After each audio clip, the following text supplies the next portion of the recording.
My name is Morgan, and I am an Aspen implementation specialist at Bywater. So I help libraries, I help them learn about Aspen, get them configured, help them problem solve, and just make sure that everything is customized and exactly as they want it to be in preparation for their go live and beyond.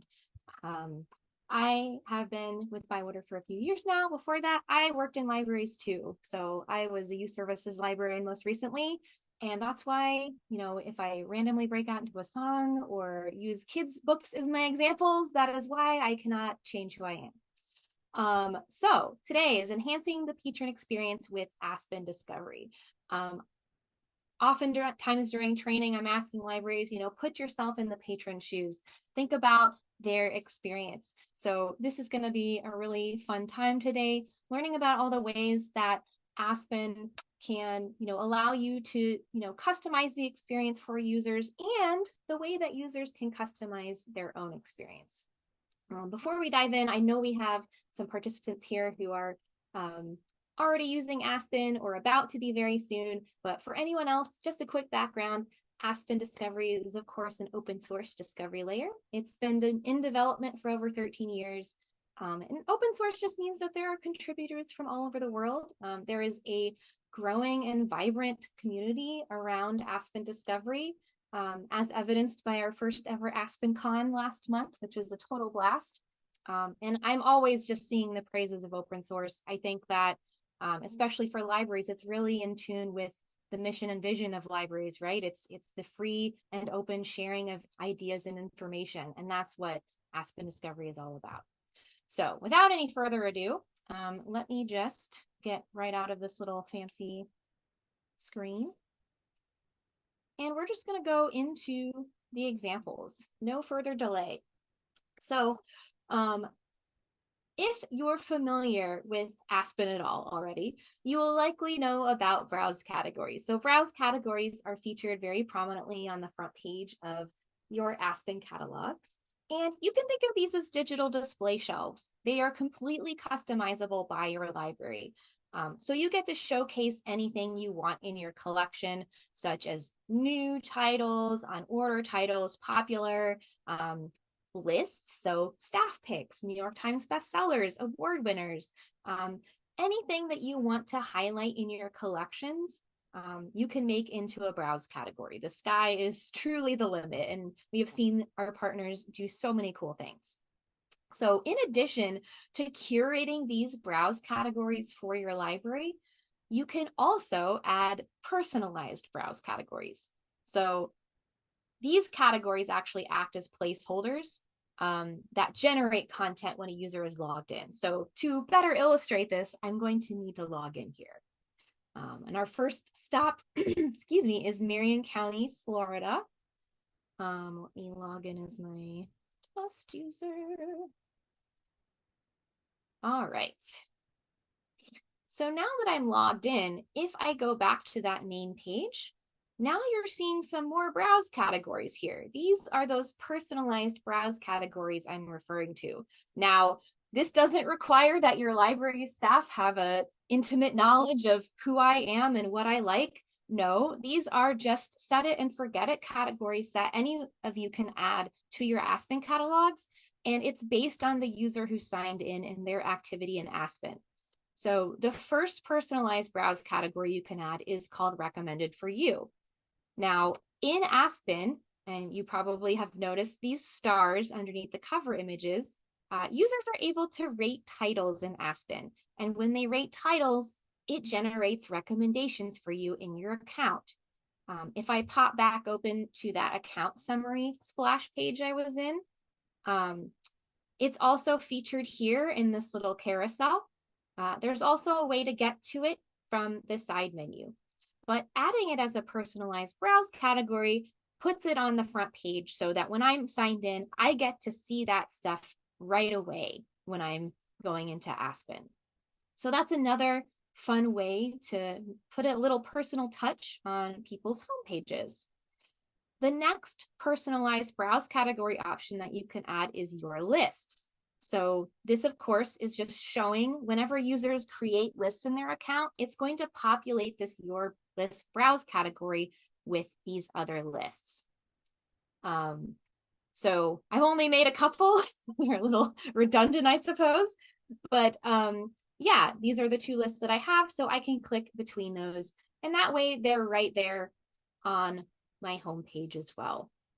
Because otherwise, the other way I get to them is just by going to my account and clicking on your list. And I can get to them there too. But I just love seeing them on the front page of the browse category. It just makes them feel very important. I don't know.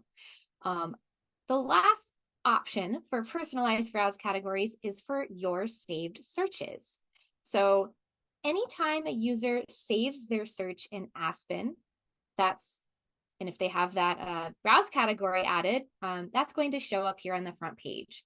One of the really great things about saved searches is if something gets added to the catalog that would come up for my saved search, that will actually get flagged in my account. And if your library has the new badges enabled, those will show up in this Save Search Browse category as well. So that, if a new James Patterson book gets added to the catalog, that will appear here with a new badge on my Save Searches Browse category. And it'll also show up as a little flag when I go into my account under your searches. So right next to your searches, it would say 1 search updated or 3 searches updated. And I'd be able to go in and see what that is. I'll spend a little more time later talking about your searches, but I just wanted to show you what that looks like in a browse category form. So, whoops, that's a little there. All right, and I'm going to paste a handy link because, again, I know that there are some libraries here who are already using Aspen or implementation. So if you're curious about how you can add these to your site right now, there is a Help Center link right there in the chat that'll explain, again, what they are and how you can add them to your browse categories. So the next example I want to take a look at, we are heading over to Tennessee to visit Collierville Birch Library. These folks are so lovely. They just went live, I think it was last month, and they've been having such a fun time with Aspen. So in the Aspen interface, users have options for languages. So if, if I want to switch the language that I'm browsing Aspen in, of course, I can switch to that here. They've got a whole lot of languages added, and that is just changing the interface. It's not changing the MARC records or anything, but that's one way I can change that quickly if I want to browse in a different language. Now you'll notice that up in the top right corner, there's also this Languages and Display button. So when I am signed into my account, as I am right now, clicking on that is actually going to take me into my preferences in my account. So the idea here is that if I want to browse Aspen in another language, I can set that in my preferences, and that way I don't have to keep toggling that back on every single time I want to browse in a different language. It's going to be in my language when I'm signed in. And once you set a different language in your preferences, it's going to ask a second question, basically about, do you only want to see your language materials in the search results, or do you want to see them interfiled with others? So you have even more options for personalization for your experience. Again, we're thinking about these things. If you use Aspen in Spanish, you shouldn't have to toggle that every single time. You can set that in your preferences and not have to worry about it again. The other cool thing that you can do is you can change the display mode. So if your library decides to make alternative themes, those would come up in a display mode option. So Collierville has made a dark mode theme. So if I switch that to dark mode and update my preferences, that's going to change the interface to dark mode. And Aspen will remember that since it's in my preferences, so I don't have to keep doing that every single time I sign into Aspen. There are other ways that libraries have used this. You can create whatever other themes that you want. So sometimes libraries create high contrast themes. Other libraries have created just fun kids themes. If your library decides to make a kids catalog, yeah, you could have one default theme that's for your kids catalog. But what about if you made like a dinosaurs theme or a space theme or a fairy tale theme? And that way kids could choose their own theme when they're browsing the catalog, just to make that experience a little more fun and memorable and special for them as they're interacting with the catalog. Told you I was a youth services librarian. So I absolutely love those options for theme and language. I just love these thoughtful little touches in Aspen. All right. So for our next example, I'm going to hop over now to Des Moines Public Library. So in this tab here, I've done a search and I've narrowed things down to graphic novels. Oh, actually, I think it actually refreshed the screen for me. So hold on, let me set things back to rights for my example here. Because I want to show you how Aspen can customize things in the search results. So let me do my search again. Got a lot of really awesome browse categories. Sorry, I just have to show you. I love this one called Hot Titles, No Holds. It's like, really popular things that don't have holds on them because they got available copies. I just think that's so cool. Anyway, so I'm doing my search. Let me narrow down by something like graphic novels. So Des Moines Public Library is a library system. So they have a lot of different branches in their system. And if I'm browsing outside of the libraries, I'm just, browsing from home or wherever, Aspen is going to show me up to the first 3 available copies in the search results. So I can see those listed out there. But in Aspen, you also have some location-based options for customizing the experiences for users based on where they are. So if I'm actually searching inside of a library, so let's pretend I'm searching from the Southside branch. Now, when I look at those same search results, it doesn't change what the results are, but it does change some of the information that's displayed because Aspen thinks I'm inside of that building right now. So I probably care most about the Southside copies because that's what I'm here for. So I can see very clearly if something is available, but it's, at another branch. So I can always click where is it to see exactly where that thing is available at. But since Aspen knows that I'm searching from inside the Southside branch, it's going to highlight the available Southside copies in the search results. So that makes it very easy to at a glance see, okay, what can I go grab off the shelf right now? So again, that's something that can be set up in Aspen administration based on unique IP addresses, or there's a way to do it with URL or branch parameters too. So it's very easy to set up no matter what your situation is. Okay, let's keep on going. So I'm going to do a different search in here for, I'm just going to do a more specific search. Because in Aspen, there are other ways to customize what's going on in the search results. And one of those is with something we call placards. So placards are, you can think of them kind of like little notices or advertisements in the search results to promote events, to promote resources and databases. It's just one of those other ways to put things in front of patrons that they might not have known were there. So if I do a search for Listen for the Lie, Des Moines has created a bunch of read-alike placards. So if something is really popular right now, they probably, chances are they've created a read-alike placard for it. So if I'm waiting to read this because, oh yeah, it's checked out in most of the places except for that Hot Titles No Holds, I can click on that placard to go see the read-alikes list that they've created. So I was looking for that and they helped me out with this extra custom, placard experience here. And placards, just a quick note about those you get to decide what triggers the placards. So in the placard settings, when they create that, they get to specify, what keywords would trigger this placard to come up. So some things that would make sense are like, in this case, the title, the author, whatever they think would make sense. And I love placards so much, so I'm actually going to switch to another library, Cuyahoga, so I can show you some of their cool placards.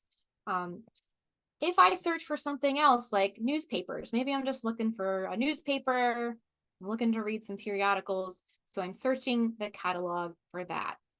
Again, placard that shows off their digital newsstand, so I can click that and go get some more information from their website.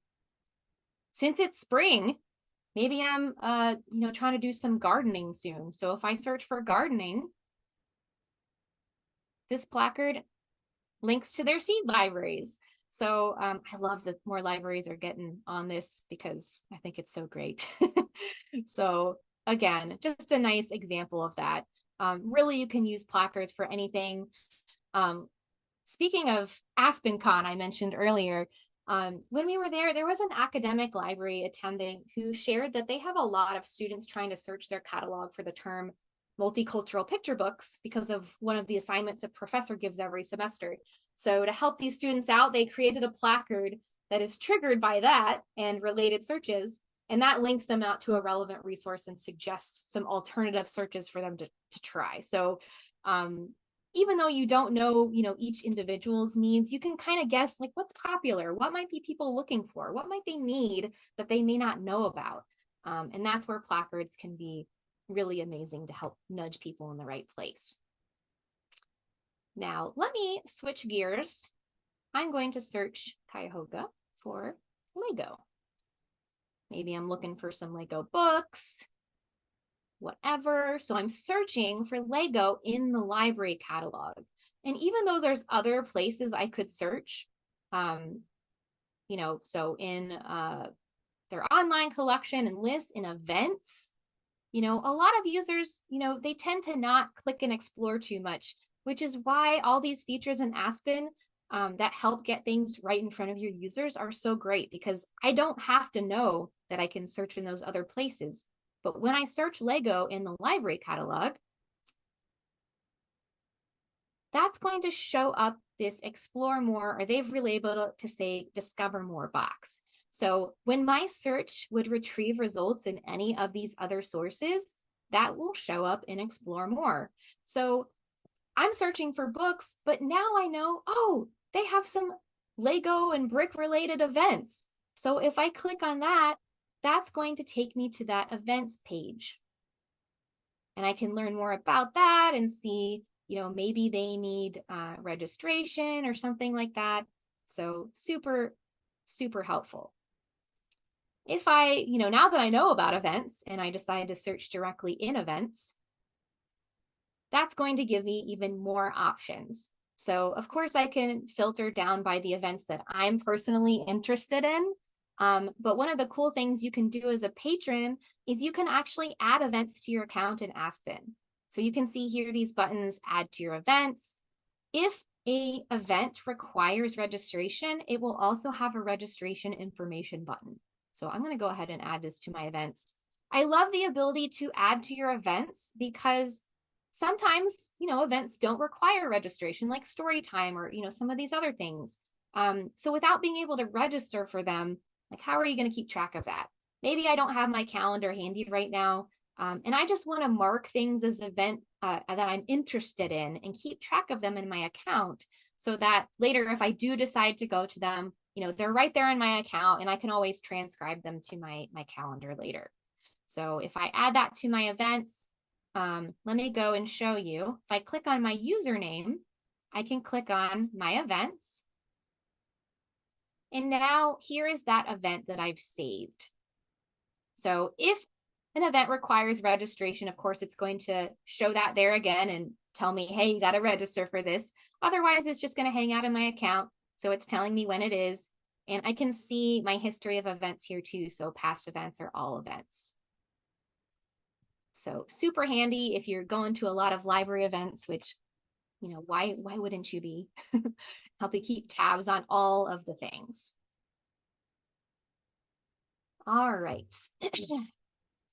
So I told you earlier that I was going to talk about saved searches. So let me go ahead and do that really quick because I am a huge fan of saved searches.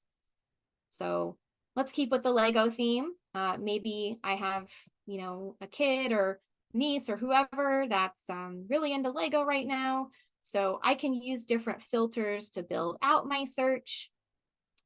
Apply different age groups. I could narrow it down to just book type things if I don't want like audiobooks or e-content. I can apply different sorting. So I can really make this search however I want it to be.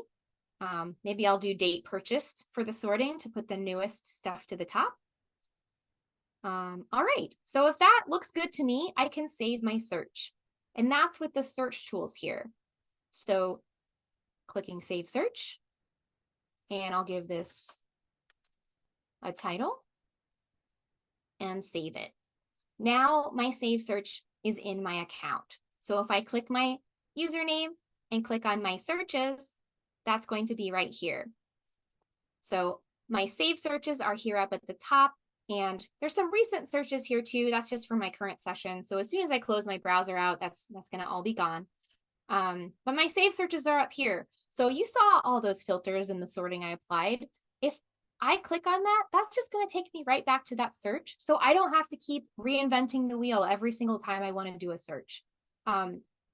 This is also great for things like if you are, if you have a favorite author or multiple, you could do an author search for your favorite author, build out your filters however you want, save your search, and you've effectively subscribed to that author by saving the search in your account. So not only is it useful for getting back to something quickly, but when you save a search to your account, when new items get added to the collection that would come up for one of your saved searches, you actually get a little notification in your account.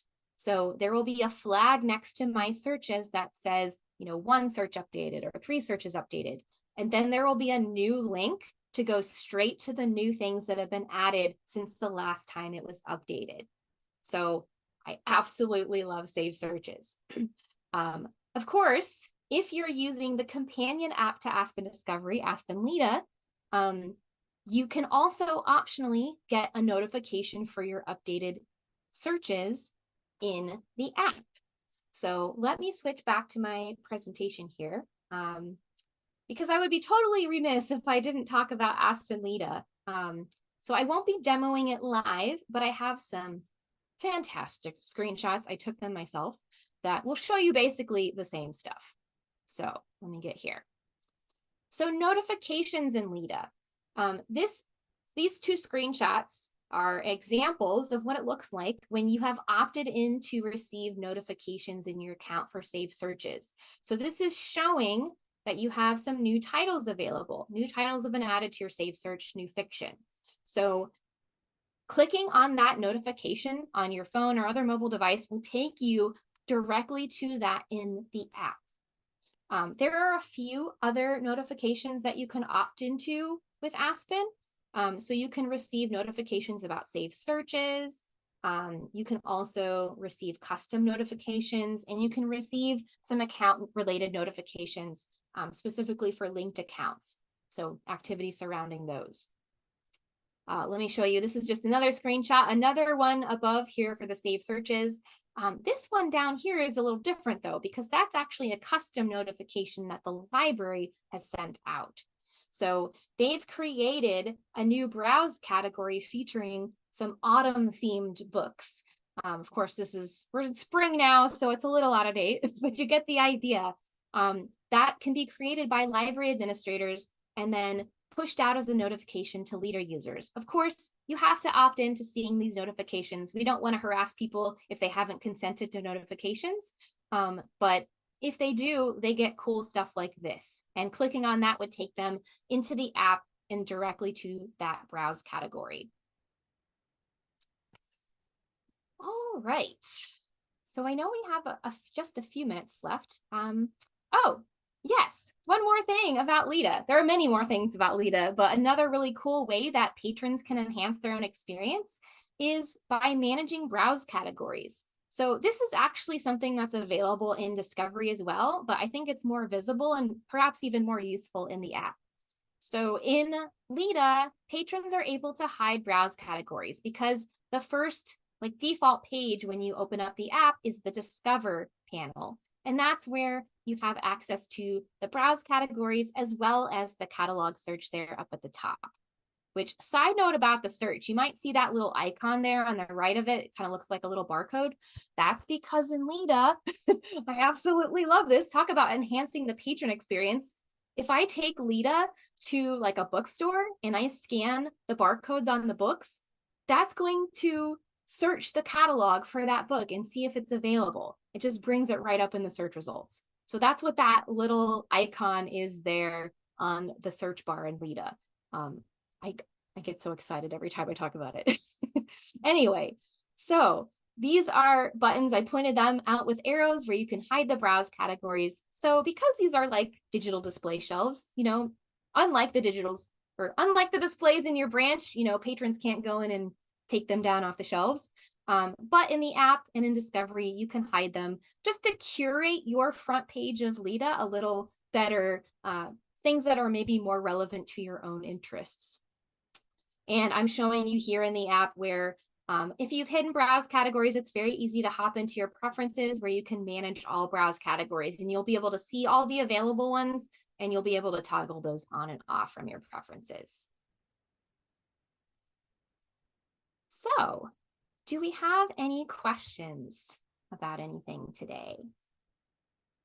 I don't see anything in the chat quite yet, so I'll give you a minute or so to type if you need.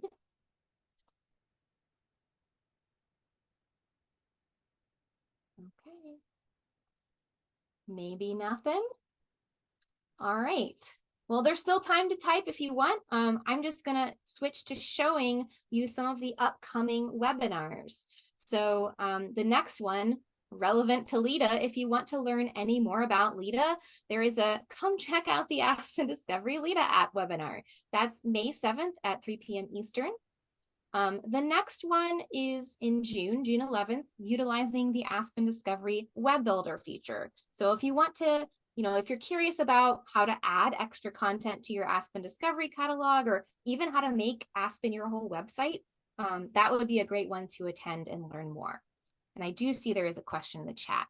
So is there a way to highlight books in a search that are in a reading history? Yes. So let me see. I don't know if I have, I don't know if I have an example ready. Let me see. But yes, the short answer is it does. Basically, there will be a little indication next to the title in the search results that tells you when you last checked out that title. So that's an indication that is in your reading history. Same with if you've added something to one of your lists, that will also display in the search results. It'll say, it'll have the list title that you've added to. Of course, since it's your personal list, that's only showing for you. It's not showing for everyone else. But yeah, in the search results, it will highlight books that you have read already, and books that are on one of your lists. Great question. Yeah, of course, Mary.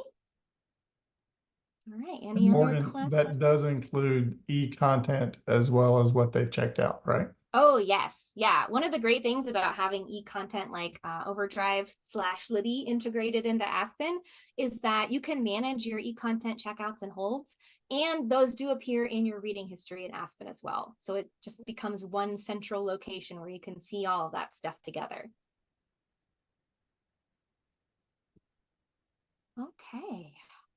Well, thank you all so much for joining us today. I hope that you learned some new exciting ways that patrons can enhance their experience and ways that you can do that for them too. We hope to see you at some of our upcoming webinars, and I hope you have an amazing rest of your day.